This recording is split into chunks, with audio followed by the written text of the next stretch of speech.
bonjour et bienvenue à tous. Nous sommes toujours en confinement, alors nous aurons aujourd'hui la liturgie de la parole selon la Société du Précieux Sang. Nous sommes aujourd'hui le 5e dimanche de Pâques. Et dans la première lecture, un extrait des Actes des Apôtres, vous allez voir que c'est Saint Paul qui rejoint les apôtres à Jérusalem après sa conversion, lorsqu'il se rendait à Damas et que le Christ lui était apparu. Alors, Saint Paul, après quelques jours dans l'obscurité, définitivement est sorti et a commencé à prêcher. C'est sûr que les apôtres à Jérusalem n'avaient pas, quand il est arrivé, ils n'avaient pas trop confiance en lui. Mais Barnabé va répondre pour lui. Dans la deuxième lecture, nous avons la première lettre de Saint Jean qui nous parle d'aimer en acte et en vérité. Et l'évangile d'aujourd'hui, selon Saint Jean, c'est la vigne et le sarment. Donc, les trois lectures de ce dimanche nous invitent à agir en acte et en vérité pour porter du fruit. Une partie de l'Évangile de ce matin nous dit « Ce qui fait la gloire de mon Père, c'est que vous donniez beaucoup de fruits. » Donc, l'enseignement est clair, il nous faut vivre avec le Christ et vraiment qui est symbolisé par la vigne. Et il nous faut se nourrir de la sève par l'amour du Christ. Serment de la vigne, nous allons alors porter beaucoup de fruits et nous dévoilerons au monde que Dieu est amour. Et ce qui fait la gloire de Dieu, c'est de répandre son amour. Donc, le thème de mon homélie d'aujourd'hui sera vraiment qu'est-ce que ça veut dire porter beaucoup de fruits et d'agir en acte et en vérité.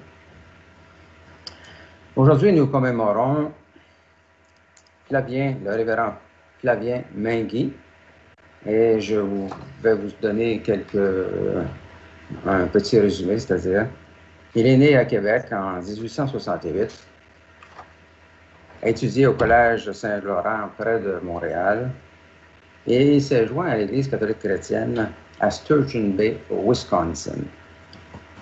Ordonné prêtre par Monseigneur Villatte en avril 1898. Et c'était pour la pastorale francophone au nord de Green Bay, pour les paroisses de Sainte-Marie, de Saint-Joseph et du Précieux Sang à Gardner. En 1900, à Duval, il a présidé aux funérailles de M. Augustin Marchand, membre fondateur du diocèse. Et à cet effet, nous avons une copie de l'avis de décès qui est paru dans le journal local. En 1905, il collabore au projet important d'école Sainte-Marie de Nazareth à Chicago. Il épouse Ida Hellman à Ripon, au fond du lac, en novembre 1911. Et ils ont 3 enfants. La famille habitait à Whitewater. Il est décédé à Whitewater le 5 mai 1954. Et c'est pour ça qu'aujourd'hui, nous commémorons sa vie et nous allons le porter dans nos prières. À ce moment-ci, maintenant, je vais passer la parole à un membre de la communauté, M. Robert Conyer. Alors, on aimerait porter à vos prières Alain, Cadieux et tous les hommes qui vivent un cancer dans le groupe Gérer cancer au masculin, avec une pensée spéciale pour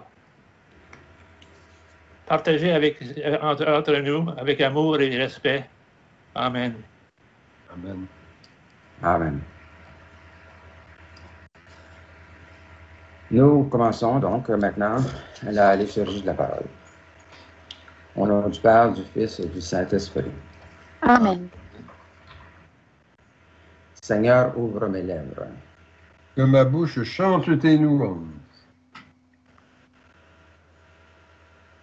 Acclamez le Seigneur terre entière. Servez le Seigneur avec joie, entrez devant lui avec allégresse. Reconnaissez que le Seigneur est Dieu, et il nous a fait, et nous sommes à lui, son peuple et le troupeau de son pâturage. Entrez par ses portes en rendant grâce, dans ses parvis en le louant. Célébrez-le, bénissez son nom. Car le Seigneur est bon, sa fidélité est pour toujours, et sa loyauté s'étend d'âge en âge. Gloire au Père, au Fils et au Saint-Esprit, comme au commencement, aujourd'hui et à jamais. Amen. Dieu de mon cœur, Dont tout annonce la puissance, Dieu de mon cœur, à toi la gloire et l'honneur. Que pénétrer de ta présence, j'adore partout ton essence, Dieu de mon cœur. Seigneur, j'ai crié vers toi. Et ma prière te préviendra dès le matin. Que ma bouche soit remplie de louanges. Afin que je chante ta gloire et ta grandeur pendant tout le jour. Seigneur notre Dieu, Nous te remercions d'avoir fait luire pour nous ce jour nouveau. Fais-nous la grâce de nous dépouiller des œuvres de ténèbres, afin que, revêtant les armes de la lumière, nous marchions devant toi, honnêtement, loin de tout péché, à l'exemple de Jésus-Christ, ton Fils, notre Sauveur. Amen. maintenant les 10 commandements.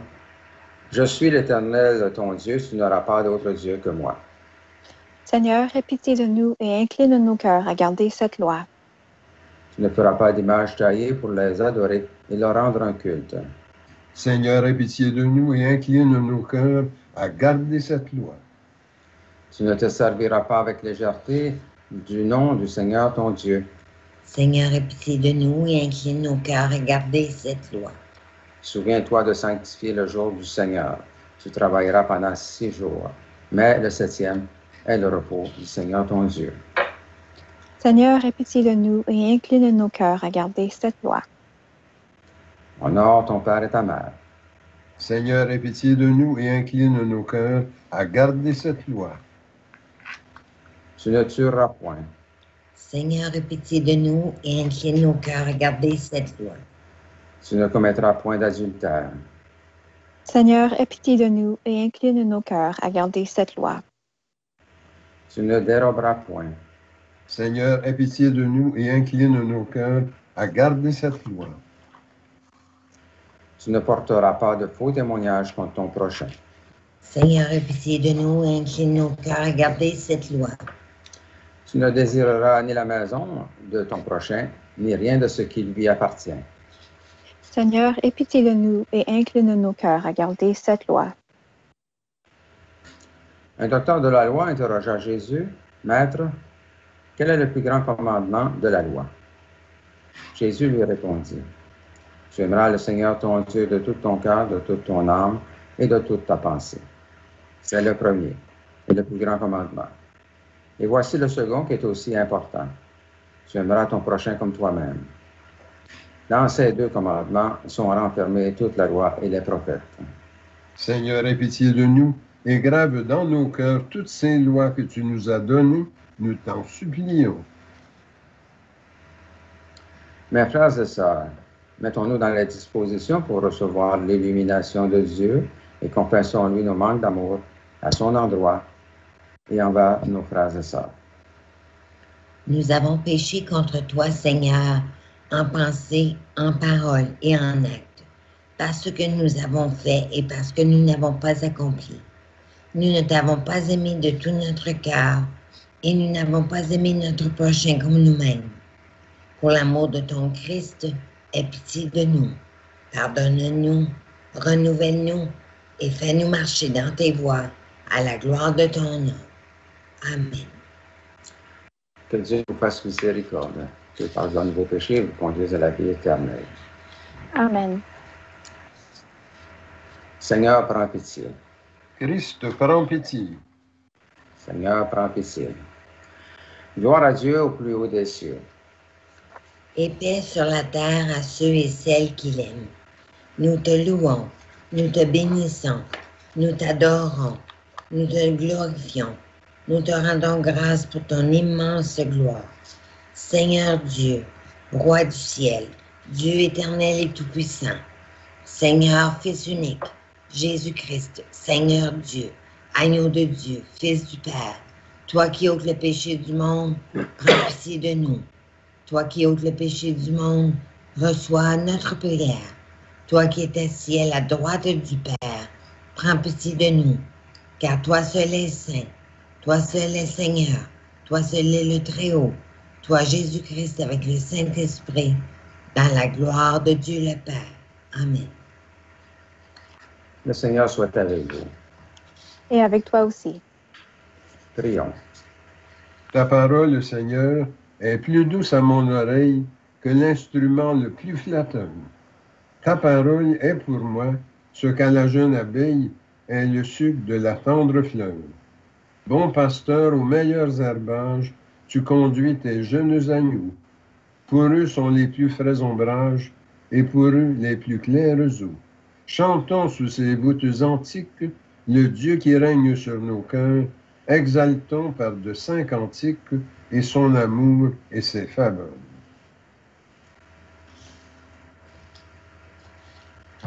Maintenant, la première lecture. Alors, la première lecture est tirée des Actes des Apôtres, le chapitre 9, les versets 26 à 31. Après sa conversion, Paul vint à Jérusalem. Il cherchait à entrer dans le groupe des disciples, mais tous avaient peur de lui, car ils ne pouvaient pas croire que lui aussi était un disciple du Christ. Alors Barnabé le prit avec lui et le présenta aux apôtres. Il leur raconta ce qui s'était passé sur la route. Paul avait vu le Seigneur qui lui avait parlé. À Damas, il avait prêché avec assurance au nom de Jésus. Dès lors, Paul allait et venait dans Jérusalem avec les apôtres, prêchant avec assurance au nom du Seigneur. Il parlait aux Juifs de langue grecque et discutait avec eux, mais ceux-ci cherchaient à le supprimer. Les frères l'apprirent, alors ils l'accompagnèrent jusqu'à Césarée et le firent partir pour Tarse. L'Église était en paix dans toute la Judée, la Galilée et la Samarie. Dans la crainte du Seigneur, elle se construisait et elle avançait. Elle se multipliait avec l'assistance de l'Esprit Saint. Parole du Seigneur. Gloire à toi, Seigneur. Alors, le psaume, nous allons dire « Alléluia ». Tu seras ma louange dans la grande assemblée. Devant ceux qui te craignent, je tiendrai mes promesses. Les pauvres mangeront et seront rassasiés. Ils loueront le Seigneur, ceux qui le cherchent. Ensemble, Alléluia. La terre entière se souviendra et reviendra vers le Seigneur. Chaque famille de nations se prosternera devant lui. Oui, ô Seigneur, la royauté, le pouvoir sur les nations. Alléluia. Et moi, je vis pour lui. Ma descendance le servira. On annoncera le Seigneur aux générations à venir. On proclamera sa justice au peuple qui va naître. Voilà son œuvre. Alléluia. Deuxième lecture, lecture de la première lettre de Saint Jean.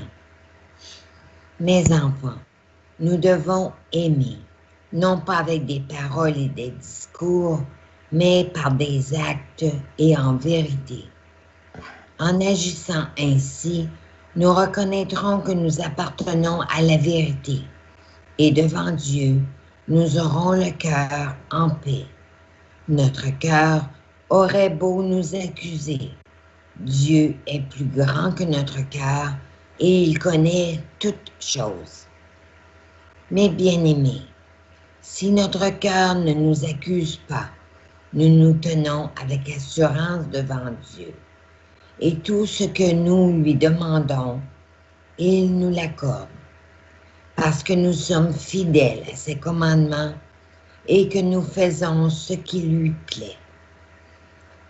Or, voici son commandement, avoir foi en son Fils Jésus-Christ et nous aimer les uns les autres, comme il nous l'a commandé. Et celui qui est fidèle à ses commandements demeure en Dieu et Dieu en lui. Et nous reconnaissons qu'il demeure en nous, puisqu'il nous a donné son esprit. Parole du Seigneur. Gloire au Seigneur. Dieu.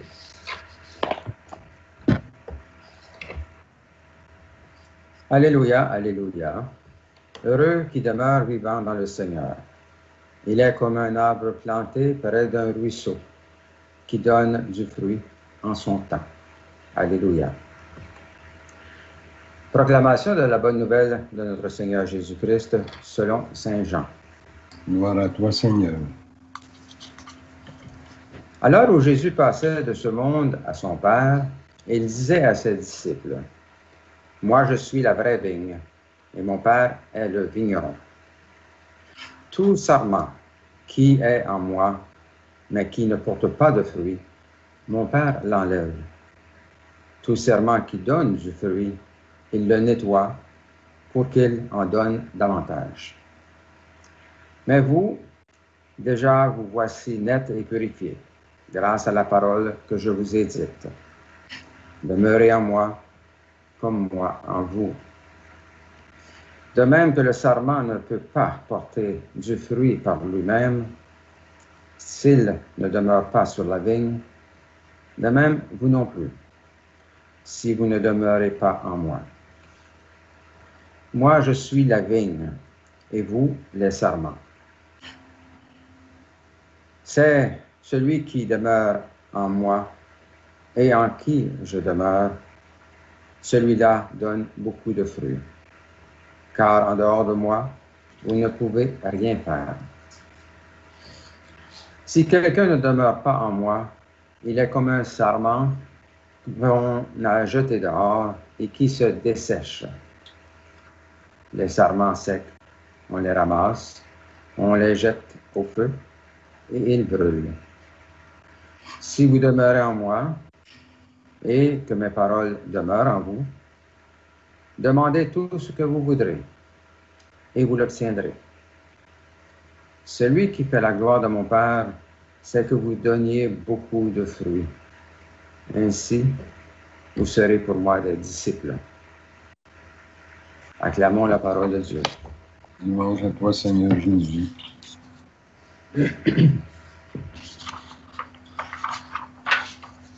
Alors, les lectures d'aujourd'hui nous invitent à aimer en acte et en vérité, et à demeurer sur la vigne véritable pour porter du fruit. Est-ce encore possible d'aimer aujourd'hui, alors que tout semble provisoire? N'avons-nous pas perdu le véritable sens du mot, du verbe aimer? Peut-il y avoir vraiment amour entre deux personnes s'il n'y a pas d'engagement réciproque?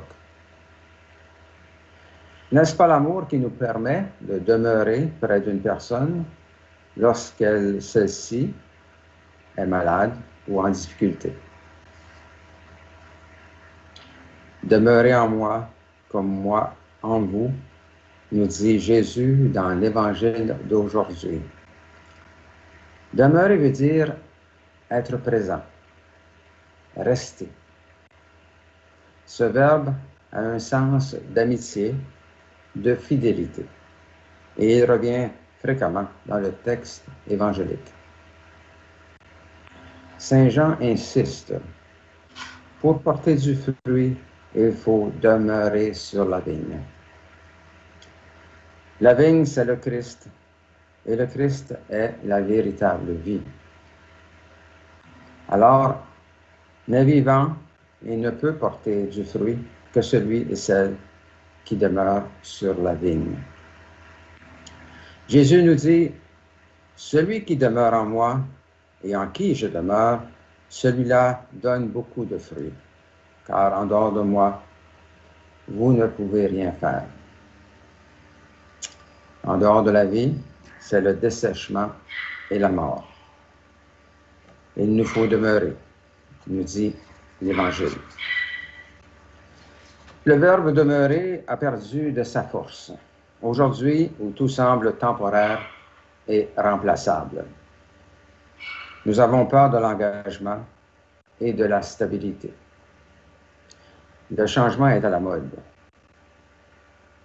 Tout doit bouger, être remplacé par mieux, par plus efficace, par plus rapide.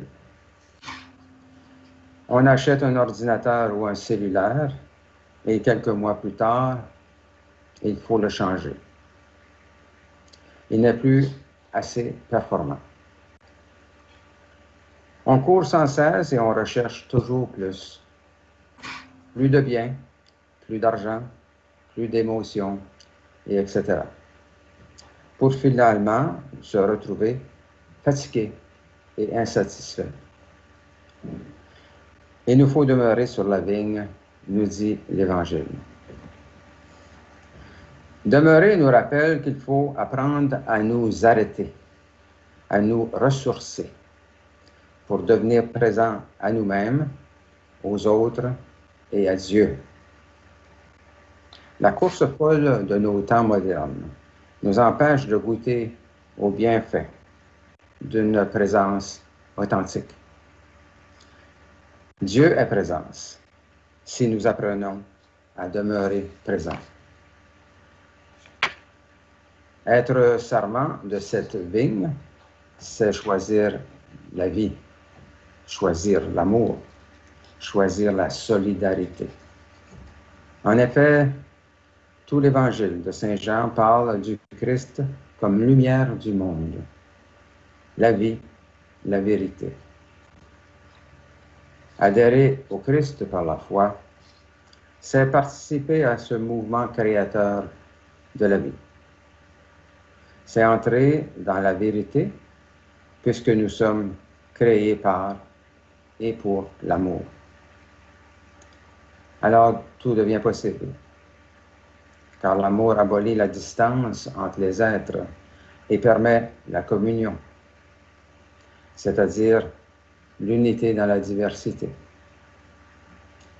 L'amour nous fait comprendre que nous sommes solidaires les uns des autres et que notre destinée est commune.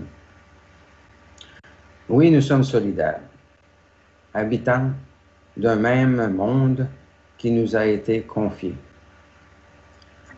Lorsque nous polluons la terre, l'eau, l'air, et que nous exploitons d'autres êtres humains, nous blessons ce monde, si précieux, et nous nous détruisons. Par contre, en recherchant ensemble des solutions pour guérir des maladies, pour s'immuniser, comme les différents vaccins du COVID-19, pour construire la paix, pour dépolluer la terre et secourir les pays qui vivent des difficultés suite à des catastrophes naturelles. Nous participons alors à ce mouvement créateur de vie. Alors, serment d'une même vigne, nous portons du fruit. Le Christ est la vigne véritable. Pour toute sa vie terrestre, il nous a montré le chemin de l'amour. Par la foi, nous vivons dans une relation d'intimité avec lui. C'est beaucoup plus qu'une adhération intellectuelle ou morale. C'est une véritable relation, un engagement de toute la personne qui nous transforme et nous permet d'aimer en acte et en vérité. Il faut se laisser nourrir par l'amour, la sève divine qui coule dans cette vigne comme il n'y en a plus. Vivre en individualiste, en ne recherchant que son profit personnel, c'est se couper de la vigne, de la vie véritable. C'est, en fait, refuser sa vocation humaine. Puisque nous sommes créés pour grandir dans l'amour, en entrant dans un mouvement de solidarité. Plus que jamais, nous devons prendre conscience de notre vocation à la solidarité dans un monde de plus en plus menacé. La solidarité humaine n'est pas optionnelle. Elle est une nécessité pour notre propre survie. Nous n'avons qu'à contempler la nature pour constater qu'aucune fleur ne donne de fruits si elle n'a pas d'abord été pollinisée. Un être humain naîtra de la suite de l'union d'un homme et d'une femme. Toute fécondité procède d'une union. Rien dans la nature ne s'auto-suffit, car tout est interrelié. Il en est de même pour l'être humain. Tout geste a des conséquences sur le monde et sur nos semblables. Croire qu'on n'a pas besoin des autres, c'est se maintenir dans l'illusion. C'est refuser la condition humaine. Aujourd'hui, nous nous plaignons d'une société de plus en plus inhumaine et injuste parce que trop individualiste. Pourtant, chacun et chacune de nous a la capacité d'y changer quelque chose. Le Christ nous assure qu'en lui, tout devient possible. Créés à l'image et à la ressemblance de Dieu, nous sommes co-créateurs du monde qui nous a été confié. Nous devons devenir conscients de notre responsabilité humaine. Alors, à l'image du Christ, nous rendrons la gloire de Dieu visible dans le monde. Ce qui fait la gloire de mon Père, c'est que vous donniez beaucoup de fruits, nous dit l'Évangile d'aujourd'hui. Porter du fruit, c'est s'accomplir dans notre destinée humaine. C'est révéler Dieu. C'est le rendre visible dans le monde matériel. Les lectures d'aujourd'hui nous invitent à cette grande aventure humaine. En terminant, je cite ce passage d'aujourd'hui de la première lettre de Saint Jean. Mes enfants, nous devons aimer, non pas avec des paroles et des discours, mais avec des actes et en vérité. En agissant ainsi, nous reconnaîtrons que nous appartenons à la vérité. Au nom du Père, du Fils et du Saint-Esprit. Amen.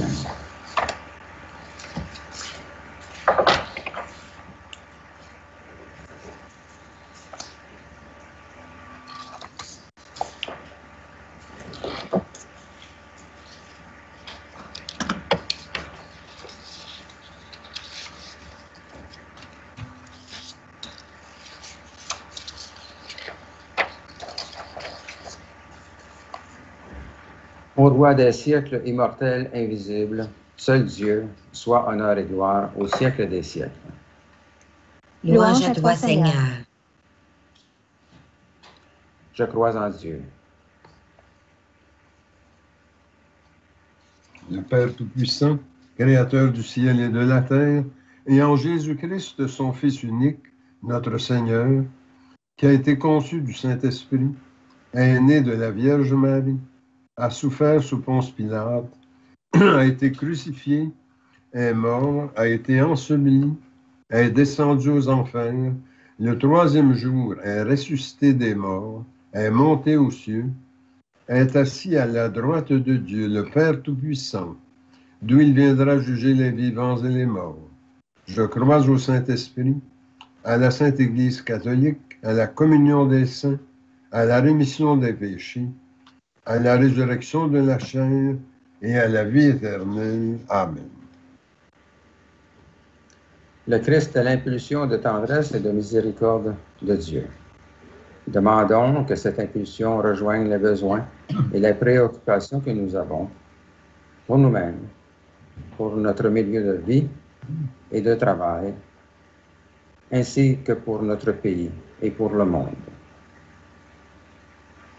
Alors vous pouvez maintenant, à ce moment, ajouter mentalement vos intentions personnelles. Et je vous rappelle que nous commémorons aujourd'hui le révérend Flavien Mingui.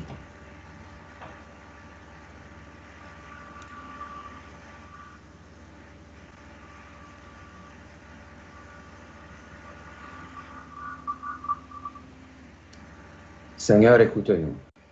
Seigneur, exauce-nous. Étant donné que nous ne pouvons pas avoir de communion en espèces aujourd'hui, je vais vous lire la prière de communion spirituelle en période de confinement.